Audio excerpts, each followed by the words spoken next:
like the titles of the stream. All right. This is the Brand Brothers Black Friday marketing check. As you can tell by the camo, I'm about to go hunt some quail. I hear they're ripe in Orange County this time of year. Black Friday, festive holiday spirit. Ashman, where in the world are you, brother? I'm in Salt Lake City. I love any particular reason there for the Salt Lake City, right in the center of the country. Make sure I'm splitting time zones so I can keep an eye on. Oh, yeah. He's got so many projects going on. He has to be like middle of market. I got to be everywhere. Marcus, what's cracking, brother? Hope you're hope this is the week of your dreams. Let's see what kind of minted drops do we have going on today. Yeah, Marcus. I can't imagine much sanity is happening on a Black Friday morning for Minted New York. No, they seem like the kind of brand that already dropped and is kind of gliding through this one. They're past it. Above the fray. I can't called it. I'm just saying. It's and I respect that. What is minted.com? We love to see it. Yeah, he said they're running nothing.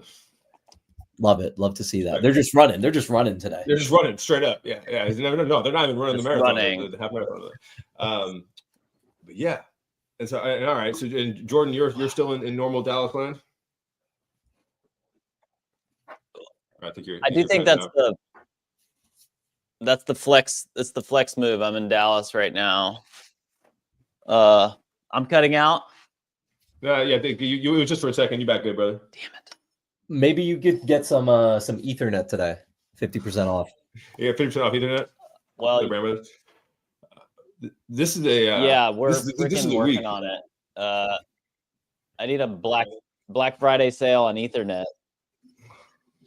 That was the joke. Man, this is the day I have to get out. I finished my video, but the video is one of those many chat videos where I have to go throw out.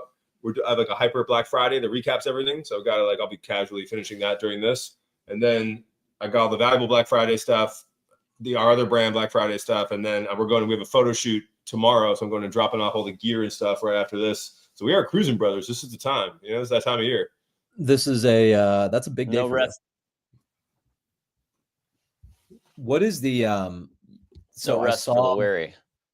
I saw, where was this deal? Let me pull it up. Someone sent me this deal and it was like, our Black Friday is 15% off. And it's like, at that point, just don't even run anything off. Yeah. I made a TikTok about this, but I feel like consumers and maybe it's good we're talking about this for consumers out there too, right? I see 30. Good. we got Jordan in rough shape on the connection here. But it's basically like deals start at 30%, right? Like, so the margin any brand makes, and brands in cosmetics, they're making 90% margin. A brand, like, they're getting, it's a 10x markup, right? In any kind of like cosmetics, fragrance, any kind of body good, it is, it's a 4 to 5x markup for most clothing, apparel, merchandising brands. Like, again, this is like the minimum. Like, if you're not like a discount brand, and then like any CPG brands are less than that, electronics brands are less than that. That might be more like a 40% margin type thing, like depending on the category. But like, so just so like a 15 to 25% brand, they're not giving you a deal, right? And also consumer psychology, I feel like doesn't even trigger until 30%. It's just like, okay, maybe there's like a light minute, but they're not feeling like it's a sale. Yeah. The only thing where I think it works is like Amazon. I'll click that 10% coupon, even if it's for $1.50. You know what I'm saying? Always. I ran a quick poll this morning just to see what people are expecting from Black Friday, Cyber Monday. The majority are at 25 to 40%, which seems about right. 35% are at 40% or higher, which is interesting because I remember Black Friday when I was in high school, and it's like, number one, you're just going to the mall and like lining up early. But all of these stores, it's like PacSun was hitting 50, 60% off. They would have crazy doorbuster deals. And I feel like you just don't see a lot of that right now. I guess I feel like I've seen more deeper deals than ever right now. I think this is the first time I've seen brands where I'm like, oh shit, like this is like actually like 50, 70%. Maybe not like cool hip brands, but I think we've seen like, I actually thought this Black Friday was significantly more than expected. But I guess this is why we have different perspectives. That's right. What do you have on the docket for Black Friday? So we already bought a lot. So we are redoing our house. I'm about to do some YouTubes about this. So basically we are redoing all the furniture, all the rooms, all the everything. And so we have started that. So we're spending a lot on Black Friday. We are getting a couch from I'm trying to remember what the name of the brand is. They're not a sponsor, so we'll have to figure that out. But they were like 60% off. So we're doing like a sectional boucle couch scenario. Wow. We're replacing a bunch of kitchen appliances. We got I caved. I'm a noted Our Place hater, but we bought the Our Place little air fryer oven thing.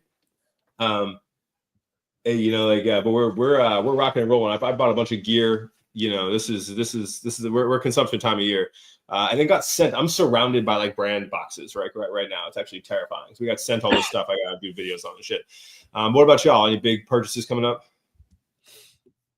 That's a question for my wife. I don't have anything big. I wanted a few sweaters. I'm a notorious cashmere sweater consumer.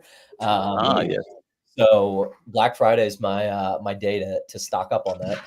What kind of sweaters are we going for, Ashwin? We're just going cashmere in every color. Yeah. Any particular? Who's your go-to purveyor? Is this all like Loro Piana, or are you? If Loro Piana would drop the price $1,800, they would certainly be my purveyor. But once you try that gift of King's wool, brother, you're not going back. One day. Right now, I have been mostly on Naadam. That's Naadam. They are pretty solid. And then a little Todd Snyder here or there. Ooh, let's go. Rare Todd. I feel like only like New York guys are like the last remaining Todd Snyder customer, which is too bad. Because I actually feel like they have really nice stuff. It's just like no one knows it outside of if you like walk by that storefront. Exactly. Jordan, what do you have in your bucket? Yeah, let's see here. I've been looking at a Frame TV for like 2 years. I don't know if y'all have those things that you want, and you just I just sort of perpetually will look at it and research and wait for something. I don't know what I'm waiting for. And finally I'm just like, all right, just grab it. I'm doing this. I want the art. I love having big art. So the Frame TV, I think, is just really appealing to me. I've heard mixed reviews, but they look beautiful when they're on. They do look beautiful. They look beautiful, right? You have like some big Monet or Van Gogh, and it's like, I just like that concept. I don't think they work with Apple TV. I don't think they have all kinds of challenges. Is that like an art TV? Is that the idea? Yeah, it's really cool. I want one of those too. We have a perfect space for it. My wife has been asking one for a minute. So if there are any art TV companies out there that want to do the cross-platform plunge, please, yes, someone. I've thrown out so many smoke screens, all kinds of things here. I've been like, hey, who's got the Samsung plug? I've tried to go with the sports angle. I thought you were looking for like a fridge, but I respect that. No, it's the TV. It's the Samsung Frame is they have like the corner on the market, and they're really cool. There's been a couple of competitors, but it doesn't seem like anybody's actually like really delivering. So they look, I'm a noted. I love impressionism, so I hope we'll see some more impressions. Yeah, great, classic. My boy's just gonna have Monet above the fireplace. You know what I mean? I think that's a great product. It's an unexpected product. I do think it is funny because there's this like idea of like, hey, what as an influencer can you get? Like my wife is always like, all right, well, like, if anything we need, she's like, well, can you just like post about it? I'm like, well, what do we need? She's like, we need grout. I was like, well, do I need to trade in my influence for grout? Maybe Hans. Yeah, Hans could get the grout. I'm moving this like, I love bartering, over the years. Like that's where probably the thing I've used my Instagram for most. Like originally I would like trade at my local coffee shop for like taking good pictures and for just good coffee, And there's times where I'll go way deep down that rabbit hole and it's like, Jordan, what are you doing? It's like $150 product. Just buy the stupid thing, Well, someone was asking in there, how would you position your TV frame brand from others on the market? I would say first, just make a good one. Honestly, like Samsung is the only good one. It's actually a really hard product to do, right? You're looking at like LEDs and panels and like all the setup, and like they actually do make them very realistic. We were at the estate sale where I bought the shelves were usually behind me. They had an excellent art TV there, and we actually couldn't tell it wasn't a painting. We thought we were about to go up and look and buy a painting, and you get like 3 feet away, and you're like, oh shit, this is an art TV. But they weren't coming down off that price. Or actually, sorry, it was too big. It was like 2 inches too big for we have like a TV little alcove. But I don't know. I think literally just making one that works that is not Samsung, you could probably succeed in the market if you like had a good one. And then also, you look at like the conversation we're having, they don't do influence. Like, just run that with every interior influencer, and you're already differentiated in the market, even if you don't have a product that stands out.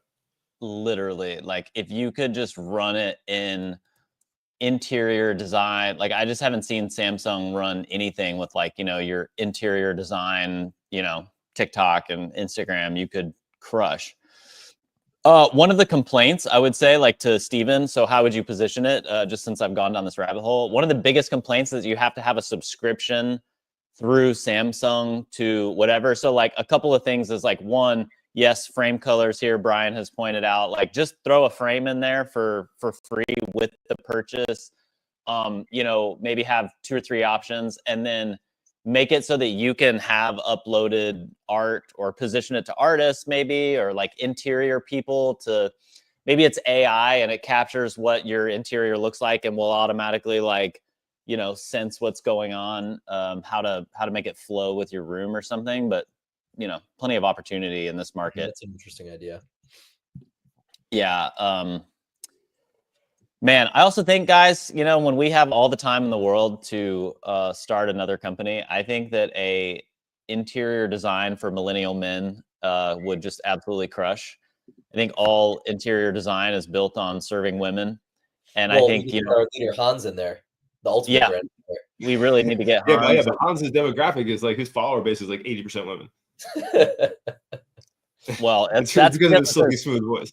That's because of his stunning good looks and his ASMR voice. Man does be, as the kids say, putting that shit on. I'm just saying. Yeah, like I don't know if you have the ability to bring up, like my man will have a floral silk shirt, just ruffled, just going for it. I love to see it. You know what I mean? He's just a legend. We all could use a little more, a little more icon in the fits. You know what I mean? The tortoiseshell. I just I sort of aspire to have Hans's quiet, confident delivery in his content. Yeah, my man's got the what's the right color for this? My man's got the off lavender sweater, or I could name this purple. Eggplant. He's got that eggplant. He's got that midnight sunshine purple on. You know what I mean? Looking like a snack. Looking like a snack. And if y'all follow Hans Lore Design, he's amazing. He's looking like a bag of gold. Oren, Hans is like the one of the poster Ultimate children. Cut 30 case study. Cut 30 case study, right? He had he was in the first one. Nothing will ever replicate the magic of the first Cut 30, where we had him and he never stopped making. We had Jamal, who now works for Cut 30 and works for Complex and is like a creator for them. We had Jabran, who is like an NFL quarterback, who then went and like made amazing content and then got hired and is now like some coach off. We had a series of, we had Spencer from Tails, who like went nuts on TikTok Shop. That first Cut 30, which was like we were charging like $300. There was like 80 people that were like, we'll follow these guys. Was absolutely incredible. Speaking of which, there is a Cut 30 Black Friday deal where it's $150 off for cohort 11 coming up on January. So just mosey on over to cut30.co and you can get in on that there. So that is a really strong deal. Yeah, that's a legendary lineup. But what the key was, like, Hans had a Twitter following and then was able to just pull from that and turn it into vertical video. He was basically like, I think he had just gotten he had just left his job or gotten laid off or something like that, and was like looking for a next chapter, and literally was just like he never stopped. He's made a video a day since the first day of Cut 30. He has not stopped since. He has close to 1 million followers across platforms. He's bigger than me, than any of these other folks that are out there. And was just like put his ideas to the universe. And I will say it is funny when I look back at the people that have crushed off that and kept crushing. Like him and Jamal both have not missed a day, much like me. Like zero miss, which there's a big something to do with that. Like if you're just like that person. I tell people all the time, like, I think I just looked the other day, I've posted on 4,000 posts on Instagram, and I saw somebody, early on when it was like vertical video, you were thinking, because you post every day, the algorithm is rewarding you or something, but that's ridiculous. If it's not good content, they're not going to reward that. And so just becoming a creator is reps. Yeah. And then you start to understand like what people connect with, what they don't. And that's where the value comes in on like posting a video every day. It's like just refining the process, And I don't want to get into the motivational speech era here, but like that is literally the commitment to the one thing a day. is like such a crucial part of like almost like human psychology, and just becomes something that you do. And everyone tries to avoid that. They're like, oh, how can I do this? Or how can I do one a week? Or how can I figure that out? Like, cool, you can find a way to do that to fit into whatever. But like there is such a crucial part of anything becoming routine. And it's like, we think you do something for 30 days, you've done it. Like, nah, like 60 days, 90 days. Like you start doing anything for a year, it's part of your life. It's part of your life forever. And I can't think of anyone that's done that, that's gone through this, that's like really hit that hasn't like significantly changed their life. Like I was thinking about this, I was going to do a YouTube video at the end of the year, but like, I don't know. I quit a job this year where I made like, you know, a lot of money as like an executive. I make more now as a creator, and like it's from making a video a day while I had a job, you know, like it's just wild to think about how little, like how much just consistency can add up, and just sticking with that. Right. It took 2 years to get there. Cool. Worth it. You know?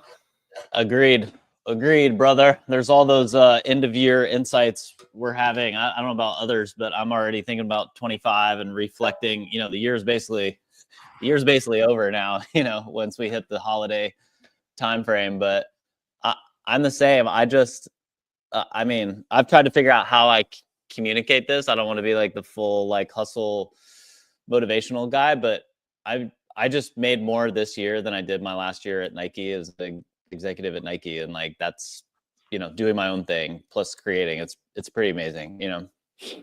Speaking of, are either of you running Black Friday deals on any of your associated businesses? No, Oklahoma we Smokes, have clients, Smoke One, Get One? clients running deals, but we are not running any deals.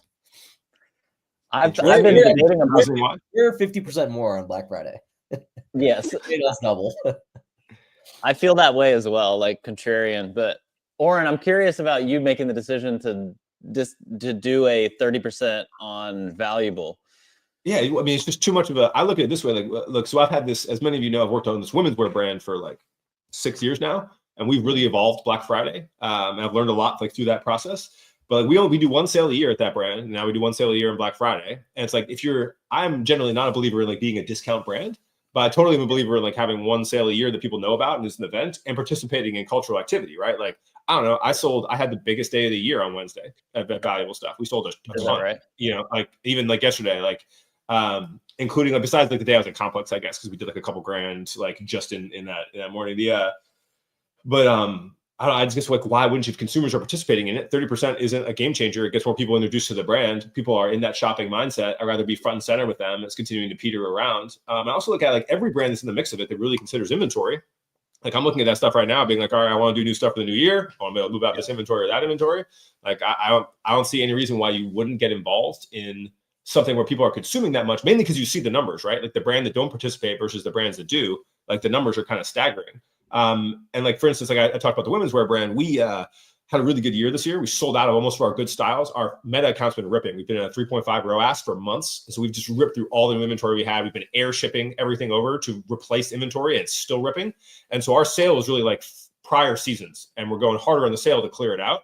But another thing that brand did that was really savvy that we didn't do it this year because we didn't have to, but the previous few years we combined with the local boutique and did like a sample sale. And again, and like year one, whatever, move some units. Year two, decent. Year 3 and 4, we were buying inventory just to put in the sample sale. Like it's like when you start continuing to compile these things and people expect it, like that's what Represent is now. Represent's the best case study for a Black Friday sale ever. Like Represent does like their entire, like they do so much. People are so excited to shop it. They release all these new styles. They open all this new stuff. It's like the Super Bowl for them. And so I do think that like for the majority of brands, I can't really see any reason why you wouldn't run it. And I had this conversation like 4 times this week because I'm on calls with like Van Group and all this other stuff. People were like, well, you know, like it, you know, we try to stay above these commercialized holidays and whatnot. And it's like, do you really hate money? Like, because even if you just did a release, or even if you did a customers only, or you did the in person, like it's like these are cultural moments that it seems foolish not to take advantage of. Sorry for the soliloquy. Well, but I worry about to your original point is like, do you devalue the brand, you know, and do you get people used to like once you turn that lever on, it doesn't seem like if you're using that lever all the time, sure. But if you're using that lever twice a year, absolutely not. Right? You get a customer that you probably wouldn't get otherwise, and you get your repeat customers being like, that one thing I was eyeing, okay, I'm just gonna get it. Like, but like if people see that sale one time where everyone else has a sale, they devaluing it. Like, I think that's as someone who I am very much against the every single sale, every single email has a discount. There's always a sale going on, like that whole mentality. Like I do not like. I do think that devalues a brand. But even for like a luxury brand, like giving people an opportunity to buy into it is a important part of that process. I love the idea of a branded sale. I love what Rude did with the Rude Bowl, where it was like a thing, and it was like the in person. They had this other element. It was the only time they could get a sale was a big branded item. I think that's a crucial part of a marketing toolkit. Yeah, I agree. The Rude Bowl, a lot of good brands, do that, or they do the like archive sale or whatever.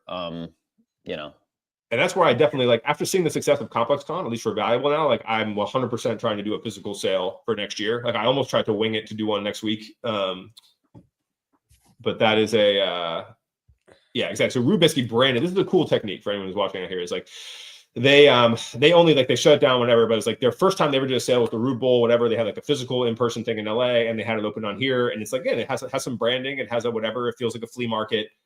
They had a bunch of like weird and rare and samples and whatnot. Everything was cheap. And it's like the only opportunity you had to buy into that brand at discount until like, obviously once you start selling into Essence or whatever, you're permanently on discount. Yeah.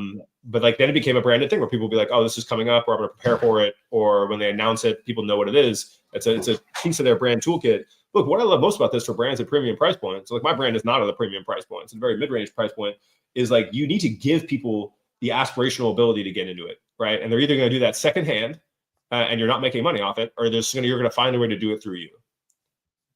Yeah.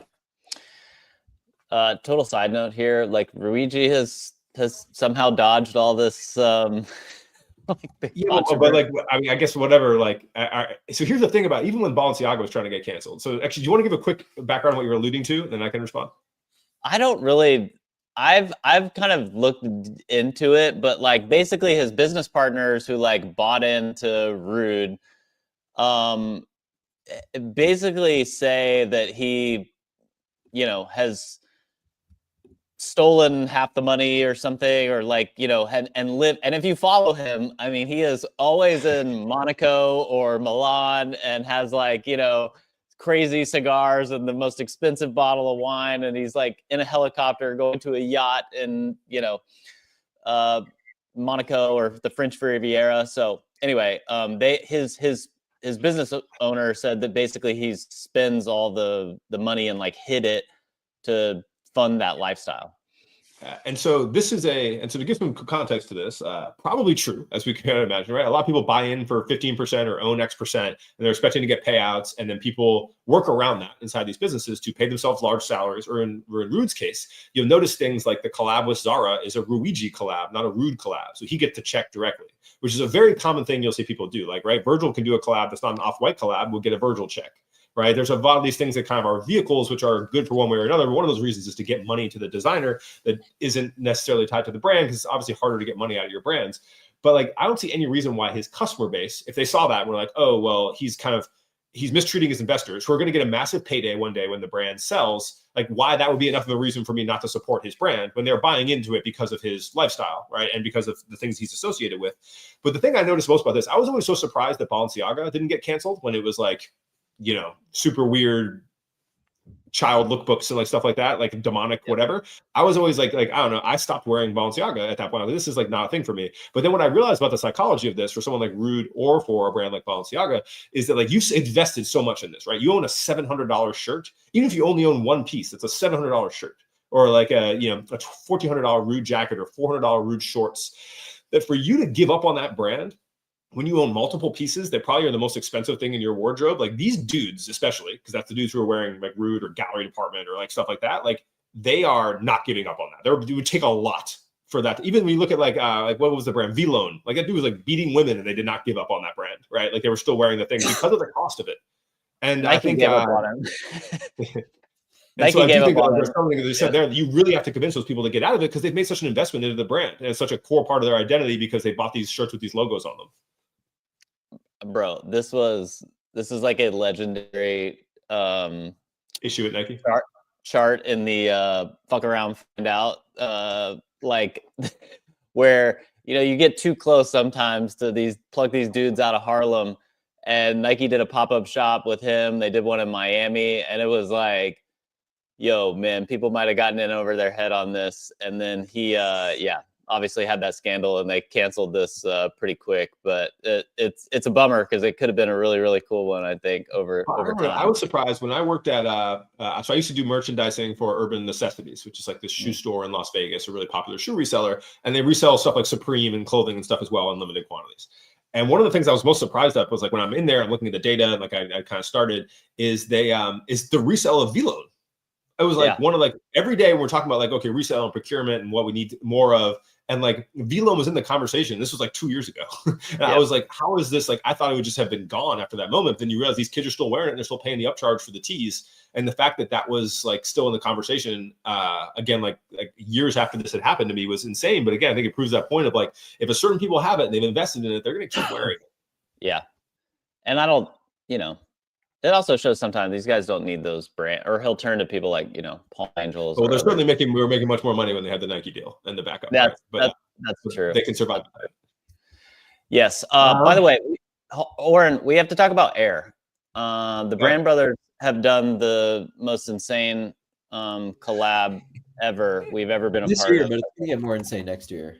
We hope. Hold on. And that's saying something next to my mugshot, but you want to give people context here for Air and what we did this week? We did this video as a promotion for Air. I never thought I'd be wearing a Santa costume on screen, but we were trying to do more like skit-like videos, like what could you do during the holiday? And so we have this concept where we're about to do a live. I have basically sold an ad without letting these guys know that we've sold an ad. I've sent them props and things to engage in it. Everyone misread the brief.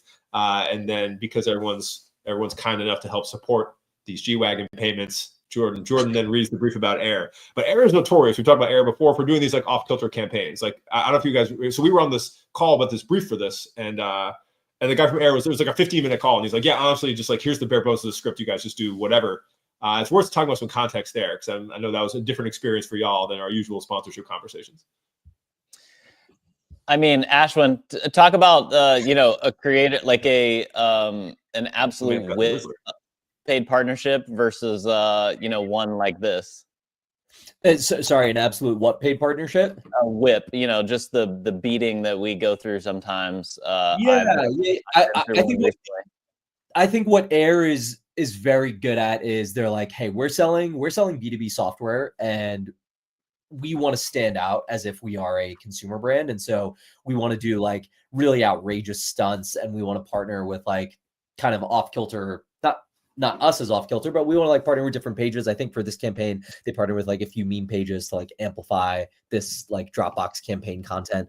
And so Ari and their team have just like historically done really interesting kind of unique stuff. And so when they came to us, and we're just like, hey, do this like video skit where the three of you guys are like talking about this. I was like, okay, this is great. This is so much better than like, here's this hyper defined creative brief where you have to like say all of these things and you have to talk about the brand and product this way.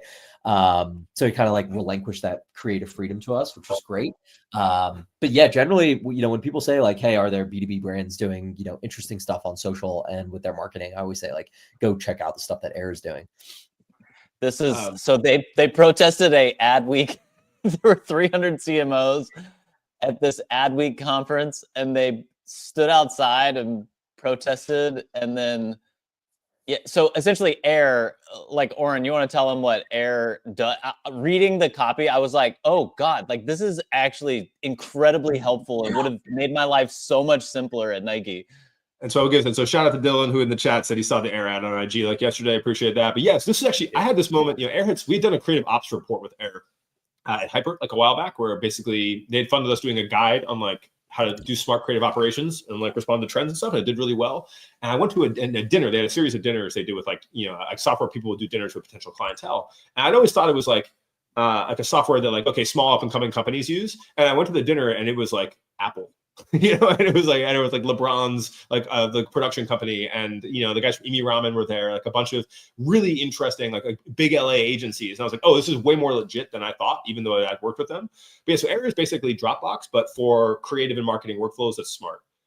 And the good thing about that, the thing that's most useful and that they log the most on it is search and organization of assets. So basically any number or any word that is inside any asset, like in your PDFs, inside a video, inside whatever, you can actually search and find, which makes asset finding like way better and more easy. And then they have like all the things you'd want like in like a Dropbox would never quite work right, where it's like easy access permissions and creating branded links and like strategic organization like of creative assets. It's just that idea of like if you have this big top level software like a Drive or a Dropbox and you just niche it down and make what people want for like a big use case, in this case marketing and creative teams, that's what Air has done. I mean, honestly, dude, like at Nike, we would try to find, you would have, at one generation, you would be on Dropbox, and then other people would be on WeTransfer, and then some people would be on Box. We merged to like Box, and then, some stuff is held in Slack, and others is in your email. And like, sometimes people label it with the athlete name, sometimes the campaign name, sometimes the year, sometimes the location or the production company or the agency. Like, that would be amazing to just type in, like, I need Saquon Barkley, 2017. I really wish we had this when I was. We did a hyper interview with the creative director of, I think it was Duke basketball or maybe North Carolina basketball. God, I don't want to mess this up because I know people are rivals and whatnot. But we did and they were talking about using it, and they're in the AI beta for Air, which was like, where you can like search by face. You can be like, hey, this is Karl Anthony Towns. Go find me more Karl Anthony Towns like in my assets. And like that, I was like, oh, like got it. Like for any like sports editing or like making a highlight or like for an ESPN or you work in a newsroom and you're just like, cool, get me more footage of Karl. That was an eye-opening moment for me as well. But anyway, this was we don't have to go 8 minutes on Air. But if you go into any of our bios, there's a link to sign up for a demo with Air. If you sign up for a demo before the 25th of December, they will give you 3 months free, and all you have to do is take the demo. So that's worth checking out if you're running a creative team. With that, any software you guys are partaking in purchasing this Black Friday? Are you guys, copping that Adobe subscription? The Adobe Express year-long subscription. Yes, I've got any software, any SaaS companies you feel like are doing Black Friday right? I haven't considered a SaaS yet in the last few days, so curious what y'all think. I haven't looked. It's a good question. Ashwin, are you in Salt Lake for another SaaS company, or is this personal travel this time? No, this is just where my parents live. Oh, amazing. Okay. So, but last time it was a SaaS. Yes, that's right. Yeah, he's out here for recharge. Well, lastly, Oren, what kind of spiff did you get to make yourself the profile picture? That's a new creator. We're going to discuss that separately between Ari and I. So they did take my name, image, and likeness and apply it without any consideration. I sent some DMs, but Ari is in Mumbai, but we'll have to take that up on a separate occasion. Yeah. But jokes aside, they did not ask about that. But also I enjoy the way Air kind of makes things into an extremely niche cultural conversation. Like on Twitter, there's like 7 people being like, "This is hilarious," and it's like it's a very niche like application of like people who know creative software. And when the first thing I did with Air, which I don't know if we talked about on here, but like there was people who were like, why isn't this a hashtag ad? And I'm like, it's because it wasn't paid for. It's because Ari is very good at being like, hey, can you just join this funny thing I'm doing? And then when I look at that stuff, I'm like, is this going to kind of be part of the cultural conversation in like niche creative stuff? Like I'm always down. Because like this is kind of how you develop a personality inside these spaces, is by like participating in these moments, whether or not there's like a check attached to it. And so I do as I'm fine with the towing the line on this. Yeah, right. I would just say I just want to say for all marketers here and brand people, if you are working with creators, do be more like Ari. I don't know. This is actually a good bridge to the Kai Cenat Thanksgiving. Have you guys been following this at all? Oh yeah. All right. I'm not actually. I resisted the urge to talk about this with family and like on chats for like the last 2 days. I'm excited to do this. Jordan, you want to give a little breakdown? Ashwin, are you following this at all? I'm not. Oh my gosh. Can't wait. So break it down for me. Jordan, you want to give the high level? Yeah, Kai Cenat is a young, like he's basically, you might have seen him in every McDonald's ad now, every Sprite, like he's on he's kind of blowing up. Next to not Thanksgiving. Popular Twitch streamer. You'll see him next to LeBron or Travis Scott now. Like, dude is going crazy. So he is going live. I mean, guess he's posted up in Los Angeles because Kevin, he basically has everybody come by. It's like, if you imagine, so a lot of conversation around podcasts over the election. If Joe Rogan has people come by for 3 hours and is broadcasting to millions of people, Kai Cenat is live streaming to people. He's doing for 30 days, I believe. Check me if I'm wrong there. Right? Yeah. Mafiathon, 30 days, 24/7. Yes. And he's got people coming by like Drewski and Kevin Hart. And let's see. In the past 24 hours, he's had Drewski, he's had Kevin Hart, he's had who's not Bronny James, who's the Bryce James? Bryce James is in the house. He had the Roll Tide guy. He had a Addams Family lookalike, and they're all at a Thanksgiving dinner table. And he has, while they're sleeping, because it's a 24/7 stream, he has the NPCs, like this is Miles Morales, who's like a famous NPC, like live on the stream, like while they're passed out, just to make sure the stream keeps popping and they keep getting subs. So they're like sleeping in bed. Like, yeah, Kevin Hart, they're not actually, it doesn't seem like they're actually sleeping, but like Kevin Hart is there laying in a bed. Next to I'm going to shout out the chat because like Brent and Purple Rain, a bunch of the younger people here are going to know exactly what's happening and be like, how couldn't you know he's the biggest Twitch streamer? There's a lot of like 35-year-olds to 45-year-olds that are on this on like Twitter who are like, I have no idea who this guy is. So bear with us as we give the most basic of explanations on some of this. Yes. Thank you for helping break it down. There, we exist to help bring this to the forefront. But there's so many. So what happens here is there's what's called clip farming from this, right? Where people will go make clips of things clip farming is when you like intentionally do something on stream with the idea that people are going to clip it and put it on TikTok. But in general, what happens is you do these streams. There's tons of kids who are tuned in, because it is the moment, as Purple Rain says here, right? Where like people just have this on their second screen. Kids all over the world have this on their phone or like a secondary computer monitor while they're gaming or doing whatever. And then it gets clipped. So on my Twitter feed, because I've liked this twice, I have 1,000 things that are being clipped from the Mafia-thon stream, where it's like, Drewski makes fun of a kid for being overweight, gets canceled, or like, hey, the drummer woke everyone up. Like there's all these little moments. We'll get their little 30-second clip, and all these kids will post that on TikTok or Twitter or whatever, and you begin to participate in all these funny things that are happening. And what's interesting about this here is like Kai Cenat's obviously like known for a number of things, but he's got really funny guys. He's got Drewski and Kevin Hart who are extremely funny. And he brings them into these scenarios and they create all these extremely clippable moments that then you can kind of participate in these things that are happening in the zeitgeist. So like yesterday, for instance, I have like multiple group chats, like my basketball group chat where people are being like, did you see this? And it's like the drummer will come all up in the middle of the night or whatever. And you're like, oh my God, like how is this a conversation we're participating in?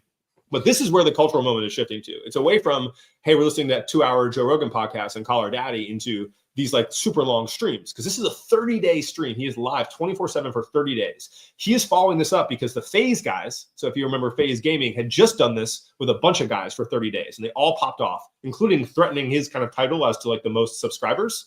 And this is like a way now people become famous, is they'll just turn on for 24/7 for 30 days, which is crazy. It's one of the Brand brothers bunking up and going live for a week. Yeah, when they're breaking down, so Brent's breaking down the economics. So 600,000 subs, $3.50 for every subs he gets. That's subs alone without partnerships. And I don't know if that's monthly. I imagine it is versus like yearly. But again, the amount of money floating around in this streaming thing is absolutely mind-boggling. And part of why we're live streaming here today, right? Like, because look, you can get a lot of kids following the stream and get sponsorship there. But if you get a lot of people that are really into marketing following streaming, even though we've got 650 people at once watching this here instead of, he had like 21,000 when I checked in, yesterday. We have a much higher value of that cost, right? So that's a big part of why I've been berating everyone into doing more live streaming. And I would love to do this. I would love to do like a 5-day, 24/7, just out of pure curiosity. Would be insane. Here, I'm gonna show. Maybe the first week of January, the Brand brothers are shacking up, starting off the new year right. We'll do just a full day of breakdown, a full day of e-commerce teardowns, a full day of packaging review. No, but it's funny. It's funny because they're like in the gym. It's like that would be hilarious. This is. I'm gonna play this. So they have Usher, and they just like walk in the door and just start dancing. I mean, this is the stuff that gets booked. I mean, Kevin Hart.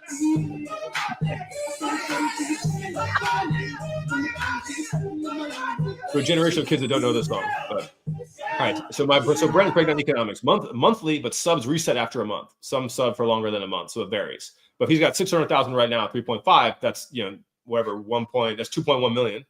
All right. That's a significant per month. And so say that they resets, you may not get that many. That's a shitload of money every month, which explains why they're in like LA mansions, doing this. And someone asked, is it sustainable for them to continue creating engaging content of this style? Which are probably like 30-day challenges like this, 30 days being live is not sustainable. People are going to kill themselves when they do that. Like that is it will definitely impact your health and things like that. But I think once you get to a certain size like this, it's certainly sustainable for people to continue to make an amazing living, even doing a fraction of this. Yeah, I'm trying to get some. I looked up some numbers the other day, but somebody was doing the like simple math. Let's see here, streams charts. Dang it, I can't see it. He's making a lot. Let's put it that way. And if he's not directly from this specifically, he's now in ads. He's in Coca-Cola ads. He's getting like he's building his profile that way. Yeah. Also, I always see him just like at the computer, but do they just take the live cam and go outside and do stuff like that? I never see much of this. Yeah, I think there's a whole setup. There's like people that following around and doing like all kinds of stuff. Yeah. Oh yeah, this is what I like about this is there's a gate to it, right? There's no gate to podcast equipment, right? So podcast, basically, at first you have podcasts, people could just talk on the mic. And anyone can make a podcast. That's part of why it got hypersaturated. Now, video podcasts are obviously big. That takes a little bit more. It's still pretty easy to set up, but it basically cuts out a massive chunk of the population who just are never going to figure out making that look good. And then now that more edited podcasts are doing better, that cuts it down even more because there's very few people who can actually commit to do that. Like even us, like we're like not, we're like attempting to maybe do that at some point, even though we're professionals.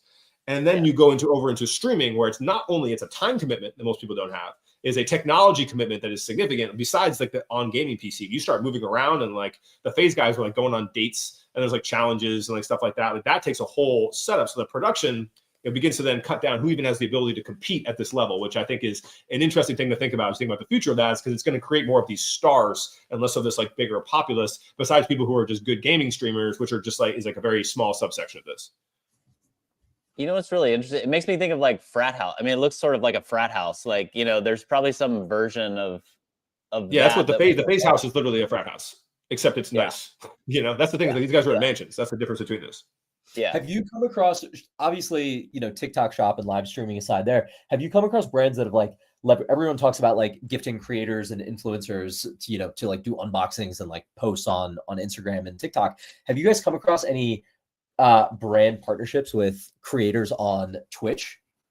Yeah, well, obviously Castanot's like a Nike deal and it's like unboxing stuff all the time. And I think there's a lot of gifting. We gifted at Gel Blaster, we gifted a ton of streamers where like, and they would unbox on stream and stuff. That's like a thing in the same way as creators, but it's actually just a little bit, it's like a step harder, right? It's just like, you kind of have to have a little more connection and juice and things like cost a little more, but like, but there's also, since they're live for so much, people are looking for things to do and talk about on screen, which is useful for Gel Blasters because you could prank. But yeah, I think it's 100% a thing. I think it's just a little more complicated to deal with. And then obviously I think it's just more monetized from the start. Yeah. I mean, but now he's like expanding into all these other, traditional mediums, like a Nike partnership and all that. McDonald's and others. So yeah. It's interesting to see how that plays out on stream as well, like how they promote their stuff. Because here's the thing is like, I don't know, I'm in that generation where I'll watch the clips, but I'm not like tuning in on a second screen to watch it live because I'm too old for that shit, Agreed. Yeah. And we're always open to feedback on this stream and how we can do it. But it's interesting, as we know, the views go, the longer you stay on, the views go up. So like ours just keeps climbing every minute that we're on, it like continues to build. And so there's an interesting, mindset there and versus short form, which is like, how can you get as much information in a short amount of time possible and get it out and be done with it, And I do think this is one of the reasons that we're being into this. It's like, I don't know, we are arguably one of the bigger, if not like one of the biggest like stream doers, because many of these people aren't doing it, right? I'm very interested in where that goes. And obviously, like the TikTok live streaming thing is like a whole ecosystem and this was the first Black Friday I got invited to do like 3 live. They basically be a guest on like TikTok live streams to like on shopping stuff. One was men's fashion, one was men's skincare, one was like interior goods, which I thought was super interesting. I didn't do any of them just because like the incentive and stuff like didn't quite make sense. I don't think I'd actually help sell anything. But I think this is like a whole ecosystem that's coming up, and I do think brands like obviously should be looking at this like a QVC style opportunity, like especially if you have a decent following on there already. Dylan says influencer houses are extremely cringe. Almost everything is extremely cringe, to be honest. Yeah, welcome to the cringe lifestyle. I mean, for every time that I get YouTube comments all the time, people being like, you know, oh, this is a cringe take, this is a cringe whatever, and I'm like, oh, I'm just going to go cry and all my money. Go cry in your Cybertruck. Do I cry in the Cybertruck or the G-Wagon or the new car? I know. I'm not sure. I mean, it's fair, but like to me, I can see the hype.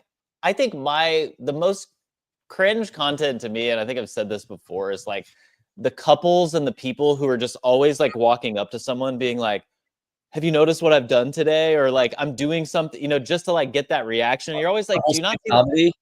What's that? You hate the couple skit comedy?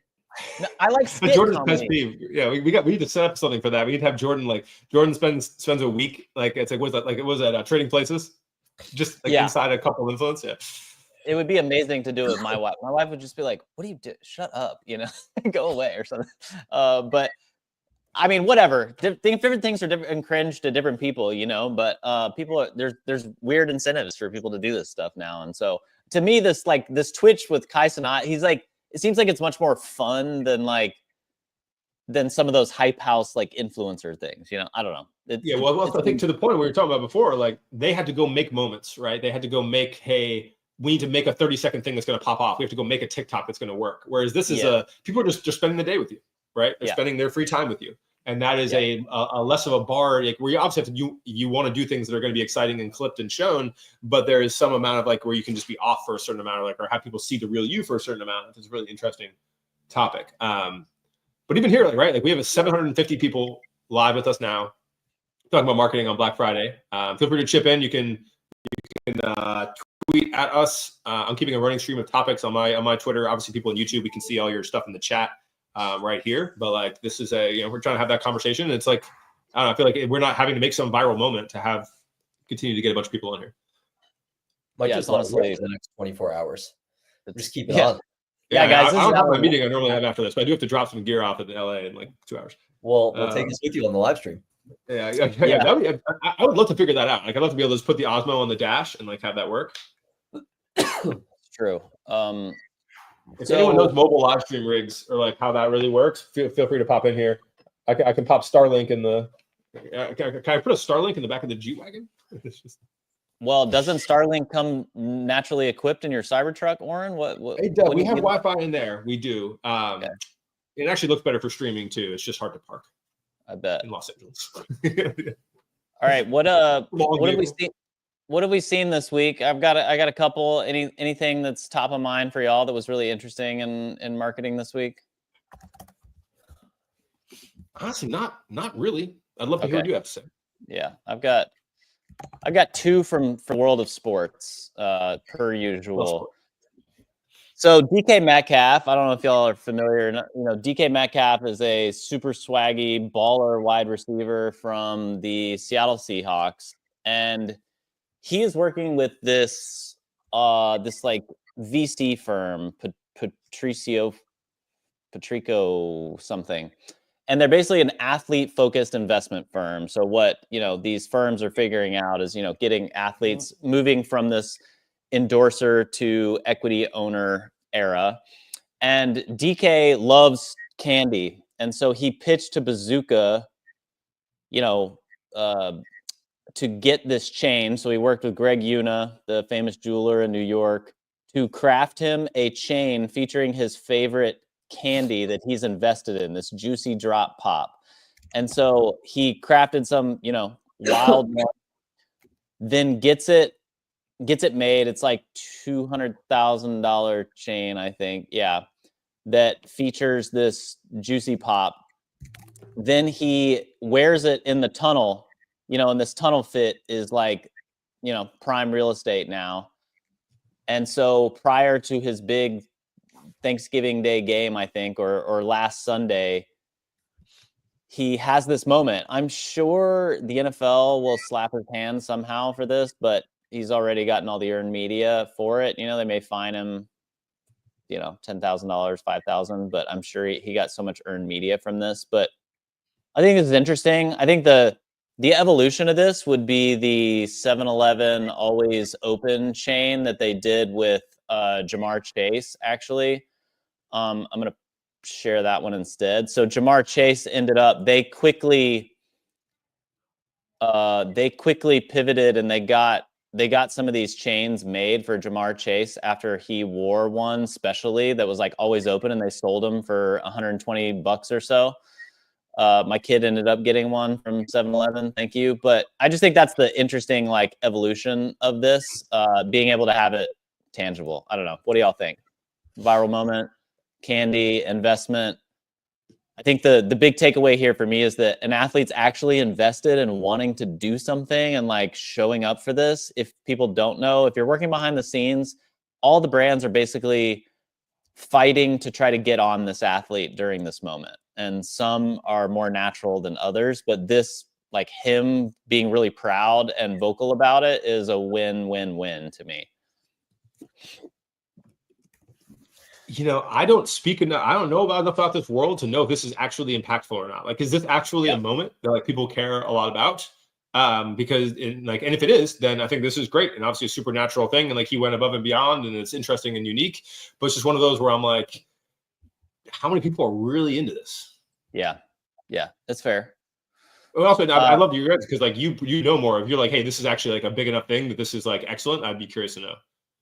The thing, I think it's a great example of like, honestly, just seeing an athlete standing there with a pitch deck, being stoked about trying to do something is such a difference from normal pro athletes, whereas we're the brand people often standing in front of that deck going, hey, I got this great idea for you. It's going to be amazing. If you just do X, Y, or Z, it will go nuts. And them sometimes, not knowing or caring what you're talking about or being pulled in so many directions. So I love it for that element. The last thing I would say is actually it's a good product market fit. Your NFL kid fan who loves DK Metcalf is probably consuming a lot of candy. And like, that's, right or wrong. Everybody's doing candy now. It's like, yeah. But there's the new drug. There's a lot of players who sort of infamously love candy, like Kawhi Leonard and Russell Westbrook, I think, like eat a lot of candy. Yeah, so, I mean, Joel Embiid, come on, brother. Yeah. Yes. Some of them need to eat less candy. But yeah, I don't know. Ashwin, any thoughts here? Somewhat touches your world. No thoughts here. Okay. This is interesting. Yeah, it's like interesting, completely foreign. Yeah. All right. I got one more. So tying in there, one thing I think to the point of like, there's a lot of these NBA athletes, like especially now, and NFL, like, I think less so, but like NBA, there's some guys who are like obviously out of shape, right? Embiid and Zion and Luka and a bunch of these other folks too, where like maybe it's kind of part of their personal brand. But I would love to see an IM8 or an AG1 or any of these like healthier people be like, hey, we are funding the transformation of this person, and like you're going to take it seriously. We're going to do it all together. We're going to make the content series of that, and like, if we can get like Joel Embiid on the vegan diet or the carnivore diet or whatever it is, and like it would be and then it's like a public experiment, right? So if it doesn't work well, but it's like there'll be a shitload of eyeballs on it. I think would be super interesting to see. Will never happen, but it's a fun idea. Yeah, it's. I think that's an amazing. I think the problem with that, Oren, and I think about this all the time, which is we take it for granted right now. There's so many companies who are already paying and sponsoring athletes and saying that they're the key to their health and wellness, and so it's kind of like the boy who cried wolf, like. Yeah, the chat here loves this, which is great. Bazooka, Sprite and Joe Freshgoods actually was really interesting. We'll break down there. I'm familiar with the Joe Freshgoods shoes. It's one of those where I think it's like one of the sneakerheads are like very into it, but like no one else has any idea what's happening. So Sprite is a pretty big crossover. What's your thoughts here?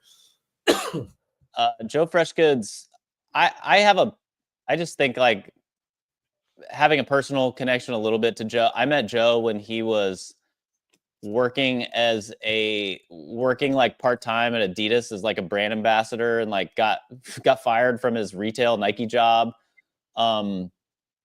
And to just watch him climb has been incredible. He's a great dude. He's super nice. Like, I think he does interesting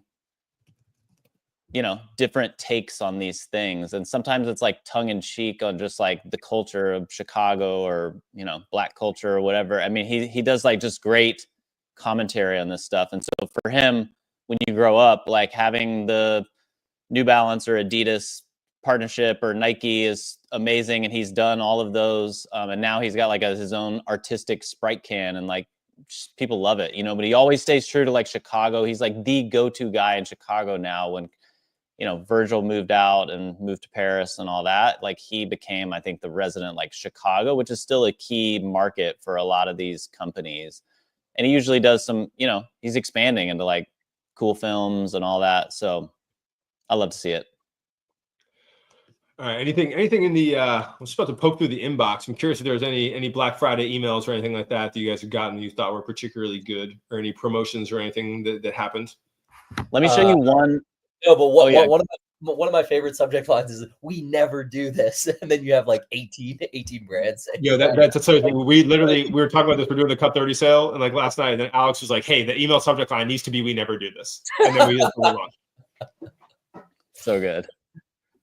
Let me give you one more while you pull that up. But so Juan Soto, like I look, and I'm not super deep in baseball. I just know this dude, Juan Soto, plays for the Yankees, balled out, is about to get like a $500 million contract, maybe $750 million contract.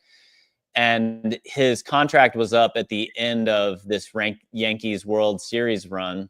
And so Celsius, who's been investing a lot in sports, did this partnership with him. They did a collab, but there's a guy from the production company who reached out to me and told me about this strategy. And I think it's really niche and nerdy, but really helpful for marketers. So he did this. Hey, I'm making a decision. This is the announcement. It became clear what I wanted to be. Yeah. That being said,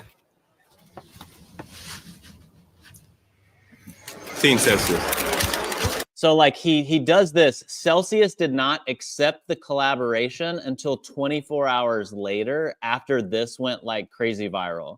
So everybody was waiting. They thought he was going to announce where he's going. And then Celsius, in order to not give it away, waited and then experienced the collab post so that they can get like all the views and all that on the back end.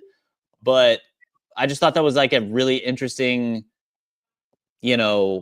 play to not accept that collab post until 20 hours later, which is super helpful. And yeah, it's paying off.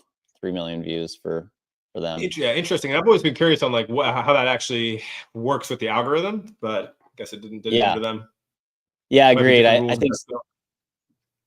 But yeah, this is one of, they had Jake Paul, who obviously they got 14 million views is their other highest. But yeah, this is definitely one of their highest viewed videos by far in their campaigns. But they also did Jake Paul, which is fascinating.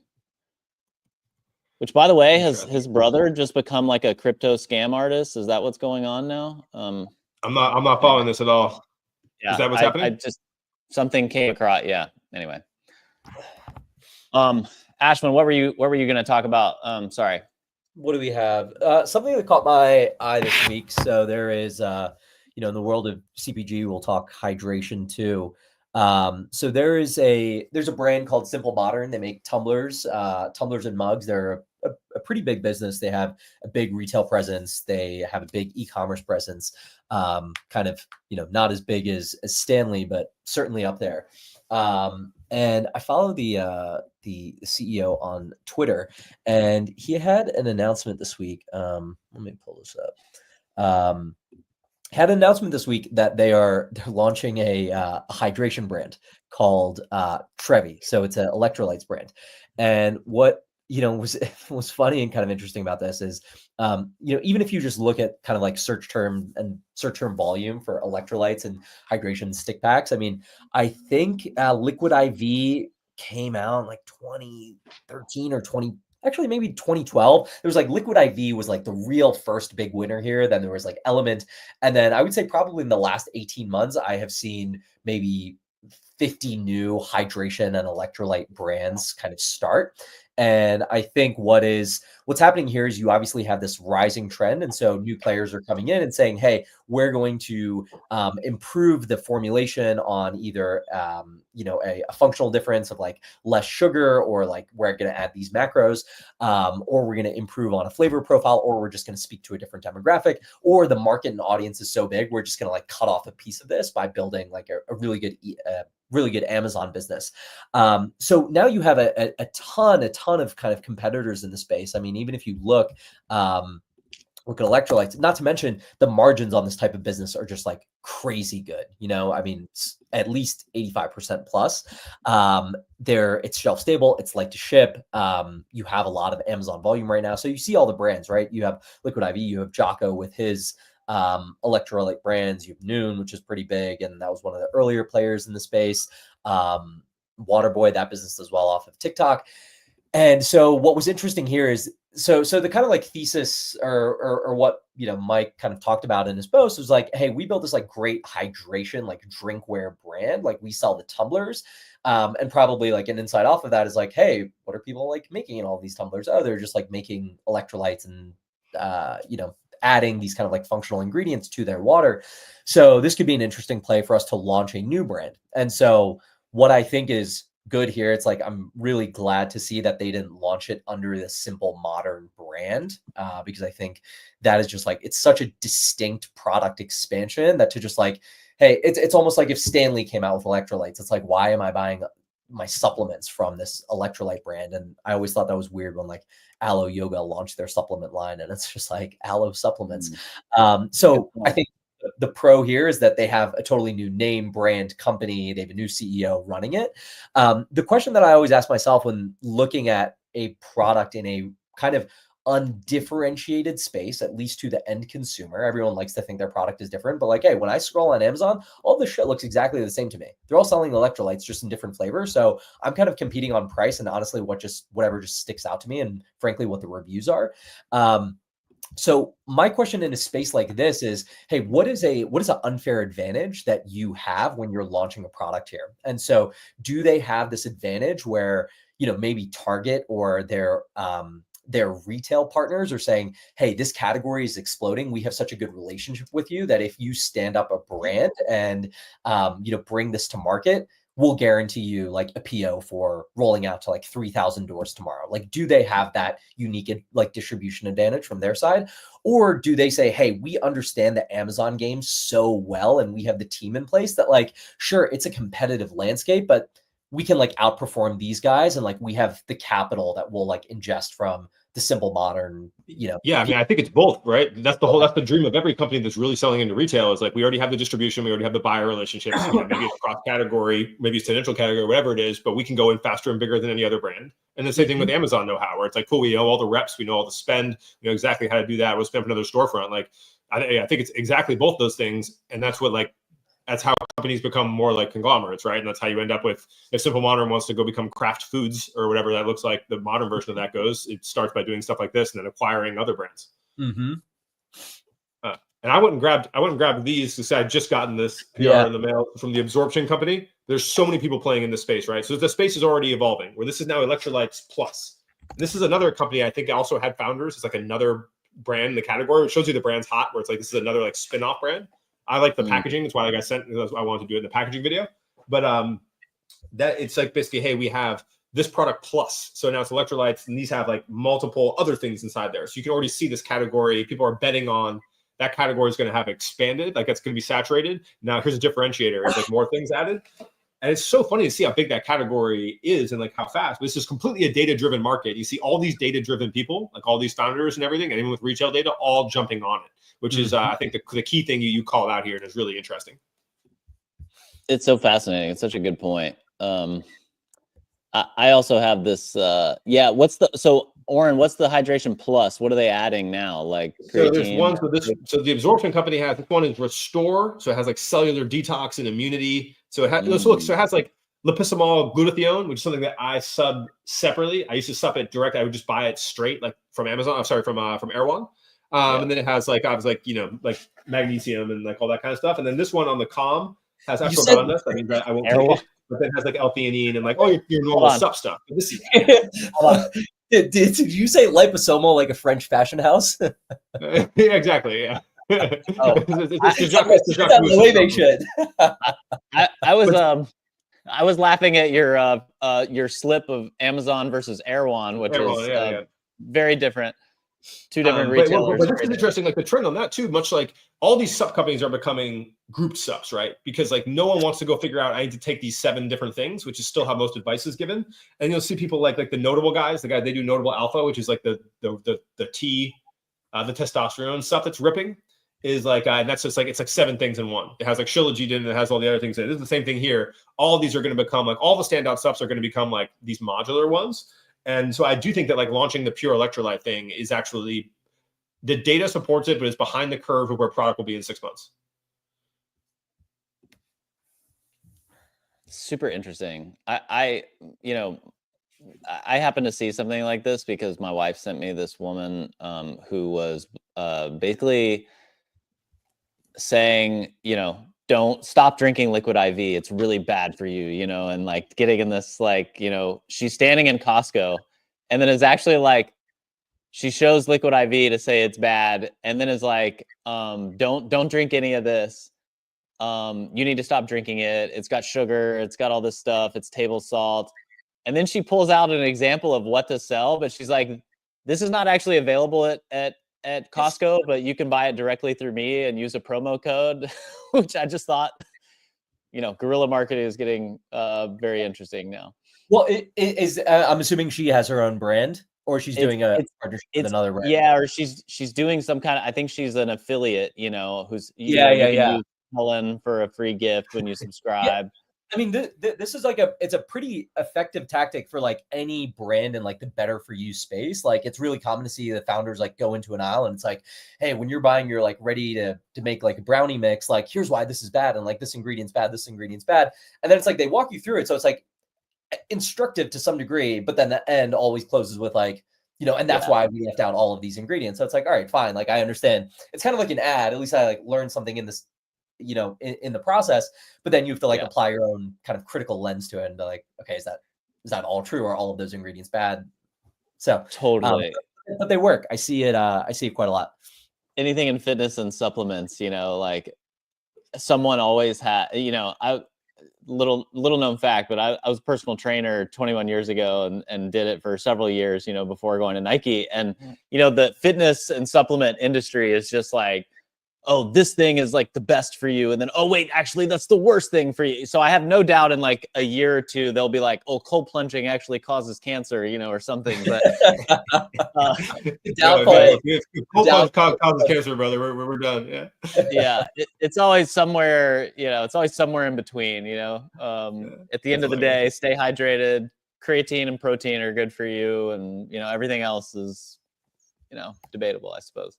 Use code for so if you were a company, I want to throw a scenario out there. If you guys were a company, it's Black Friday, you didn't plan anything, and you realized, oh shit, we haven't taken advantage of the moment. We need to gear up. Cyber Monday, we're going to do it. What would you run? Ad campaign, email campaign, social campaign. Let's get some ideas out there for people that are reflecting. I've been thinking a lot about this actually, because I don't know. I have a couple of workshops. I made products a year ago. When I was first jumping in entrepreneurship, I actually just found a case of like 20 basketballs that I had made, these like collaboration basketballs. And so I thought about doing something for that. I have workshops, but I'm like, it was helpful to hear your perspective, because I was like, I don't want to discount them, because I feel like I'm kind of like Ashwin, maybe the contrarian. I want to be like, you know what? This price is going up tomorrow. So just get it. Get it while you can, but double or nothing. I want to say mission. I love that, but I'm also going to do like 20 racks today between all the different stuff. Yeah. So I know. I fair. That's fair. I don't know. I'm thinking about it, like, for my workshops, or something, going like, hey, I'm thankful for you. So, code. Yeah, we're doing 50% off all hyper reports. Which would be like that. I'm about to email that out there now. We only do that once a year. We only do it on Black Friday. It basically cuts. I mean, look, they're $200 and $500, so it cuts it all to 100 and 250. And we sell more when we do that than like we sell in months, right? And again, those will have a component of us being involved, right? It's a pure info product. Yeah. Like the Cut 30 one, we're already like, fuck, like we're discounting it only by $150, but like that cohort's going to be massive. We're like hiring more people for it, right? Yeah. You know, I do there's- think like, so if you were to do it, you want to cut your program. How are you launching that? Are you doing a video? You just sending it to your email list? How do you make it as big as possible? How do you make it a moment for Jordan Rodgers? I don't know. Ashwin, go ahead. What were you gonna say? I was gonna say, you know, there was this clever campaign that was done, and then it was like kind of beat to death over the past few years. But Brooklinen did this thing probably like 10 years ago at this point, where they like fake leaked an email to their entire email list as though it was an intern, like releasing the Black Friday codes early, and they were like, it was read as if it was an internal email, like, hey boss, like should we like drop 35% off like using this code? And it went, and then like that got a ton of pickup and people were talking about it, and it was like very effective for them. And then brands did that, you know, follow on in subsequent years. You know, I wonder if you like take the opposite approach of that, of you know, you wait after Cyber Monday, you go the following Monday, and just like, we missed this whole thing. We missed Black Friday, Cyber Monday. We are so stupid. We're like behind the ball. Whatever. We're just going to give you guys like 75% off, like X, Y, and Z for the next like 6 hours. Just like get after it. And then kind of like cut through the noise a little bit of like every campaign is going to go like gangbusters on Monday, right? You're gonna get a lot of emails. So it's like, okay, maybe you miss like the moment of that crazy period where everyone's like in the modality of like shopping and looking for the deals, but you hit them like still in this like holiday season, right? Where they're ready to spend. And it's just like, maybe you have this better chance of standing out a week later. I love that. I'm thinking I do like, think that the only problem with that is that people aren't in that mood to buy, and they just spent all their money the previous week. yeah, Could be. Like, yeah, this next week is notoriously rough, and then it picks back up again. It's my only thought there. yeah. I'm sort of like, I'm trying to figure out. I love I get a bit of, you know, sentimental and, you know, touchy feely around Thanksgiving and gratitude. So I might do something like, hey, you get, I don't know, I'm thankful for y'all. I wouldn't be able to share this knowledge if it wasn't for you. So just drop something that you're grateful for, and I'll send you a code for half off or something, you know, for these resources. Cause I just have workshops at this point. So, you know, maybe you've convinced me to do that, Oren. Maybe I'll do that for personal branding and how to get a dream job in sports marketing today. Yeah, I heard it here first. So really, you were launching it on the Brand Brothers. I am launching it right now. Use code Brand Brothers for 100% off. But yeah, and I was gonna say, I am literally, as we speak, going through. I'll pop the screen up just so people can see in real time. But we are, you know what? I'll go entire screen here. Well, let's just share full chaos. But yeah, I'm in Figma, grabbing all the files and popping them into the email. Or I'm literally just running all these. We made up all these ads I've used as various ads. I'm just popping them like straight down the list. You know, and I'm about to send that out, and then we're going right into gifts for brand owners. Like right after that. But this is live in the flesh. You know. Let's go. And with that note, I'm hopping off. Yeah. Perfect. Thank y'all, everybody. Like randomly, we were maybe not going to do this, and this is maybe one of our most. We didn't crack 1,000. We're at 982. People are starting to fall off. You know, Ashwin's got to hit the slopes. I've got to drive to downtown LA. Any of our bios on Instagram, you can sign up for the Air link from the Air campaign. You can stay tuned on Jordan's to shop that. You can pay 150% of retail on Oklahoma Smokes. Valuable Studios, 30% off with code Firebird. Let's go, brothers and sisters. Indeed. All right, guys. Thanks everyone. If we were on 20 more seconds, we'll hit 1,000, Oren. Oh yeah, I think we were on 10 minutes when we do 1,000, but I think that's fine. We just save that milestone for. We've already passed 1,000 before, so it's fine. We've done that before, but yeah. Okay. Thanks everybody. Oh, sure. All right.